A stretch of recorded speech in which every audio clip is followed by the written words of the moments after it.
आज की इस क्लास में हम पढ़ेंगे प्रश्नावली 2.4 प्रश्न क्रमांक 3। इसमें दिया है k का मान ज्ञात कीजिए जबकि निम्नलिखित में से प्रत्येक स्थिति में x ऋण 1 px का एक गुणनखंड हो।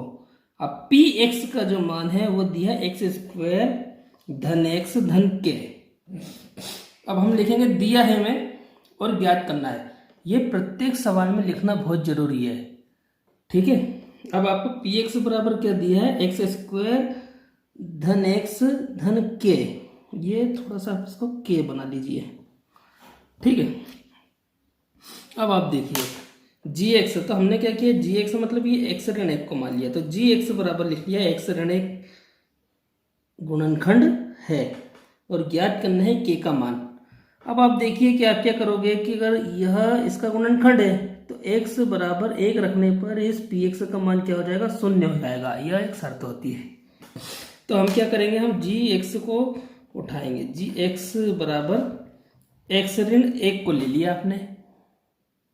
अब इसमें आपने क्या किया, यहाँ से प्रत्येक सवाल की तरह इसमें भी आप क्या करिए, x की वैल्यू निकालिए। तो x की जो वैल्यू निकलेगी, x ऋण 1 बराबर 0 मान लो, और x बराबर कितना हो जाएगा, 1 का पक्षांतर किया तो +1 हो जाएगा। तो x की जो वैल्यू है वो क्या हो जाएगी, x बराबर 1। अब आपने क्या किया, क्योंकि जो प्रश्न में दिया कि x ऋण 1 px का गुणनखंड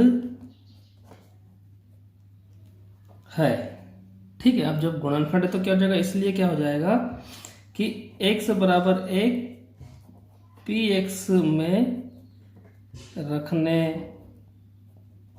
पर px का मान किसके बराबर होगा, मान क्या हो जाएगा, 0 होगा।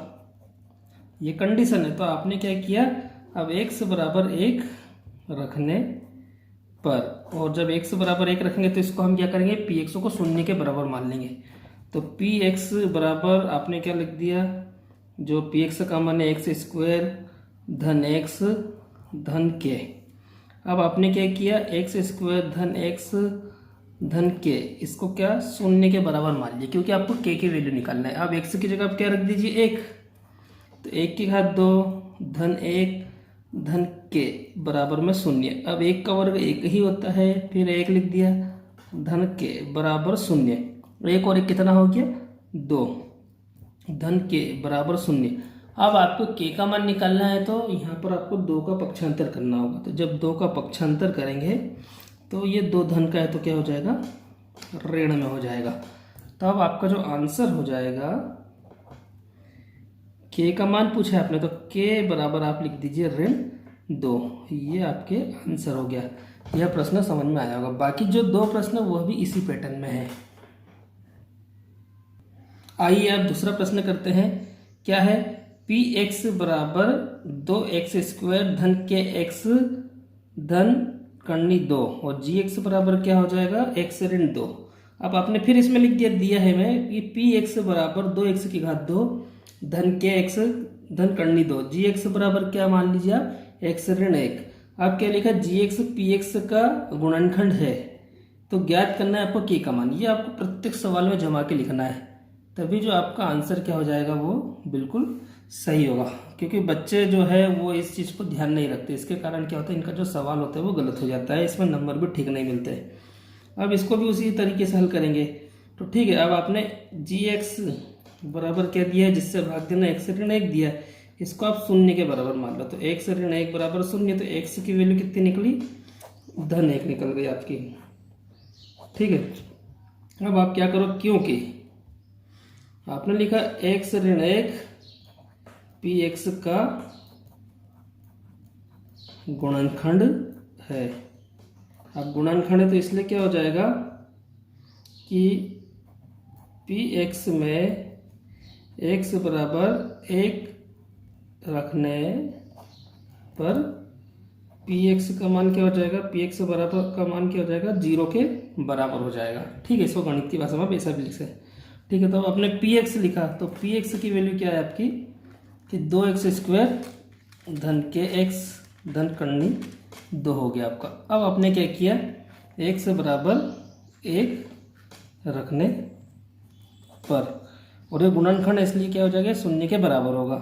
अब आप यहाँ पे लिख दीजिए 1 का मान, ये x का मान, तो 1 की घात 2 धन के गुणित 1 धन करनी 2। अब आप यहाँ पे ध्यान से देखिए कि क्या आपने x का मान सही रखा, क्योंकि इसमें मान रखना ही सही होता है। ठीक है, अब देखिए, अब 2 का 1 का वर्ग 1 ही होगा, k का 1 में गुणा करेंगे तो k हो जाएगा। ठीक है, क्योंकि 1 का किसी में भी गुणा करते हैं तो नो चेंज, और क्या हो जाएगा, करनी 2 बराबर में 0।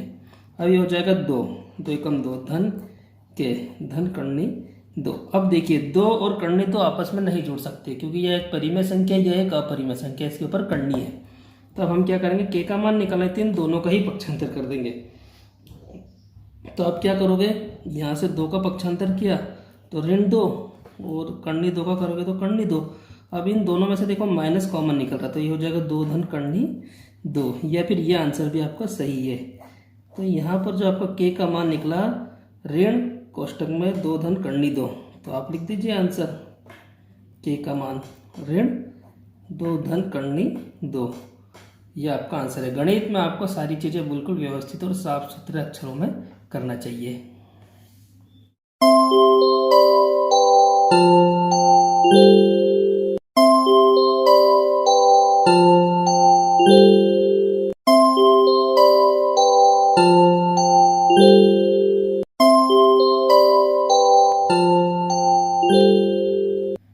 अब आपका तीसरा सवाल बिल्कुल ऐसे ही है।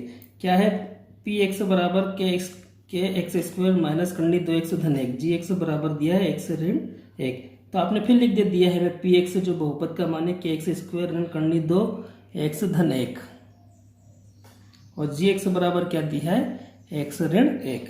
अब क्या किया आपने, gx px का गुणनखंड है, ये दिया है नहीं, आपको प्रश्न में दिया है, तो आपको क्या करना है, k का मान। अब k का मान निकालना है, तो क्या किया आपने, gx बराबर x ऋण 1। अब यहाँ से आपको x का मान निकालना है, तो इसलिए क्या करो, x ऋण 1 बराबर 0 के बराबर मान लो। तो जो यहाँ पर आपका जो x की जो वैल्यू आ गई है वह 1 आ गई है।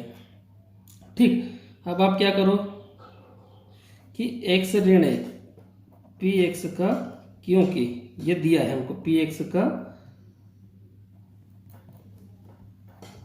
गुणनखंड है, तो इसलिए क्या हो जाएगा कि px में x बराबर 1 रखने पर क्या हो जाएगा, px का जो मान है वो 0 के बराबर आ जाएगा। क्यों आ जाएगा, क्योंकि उसका गुणनखंड है।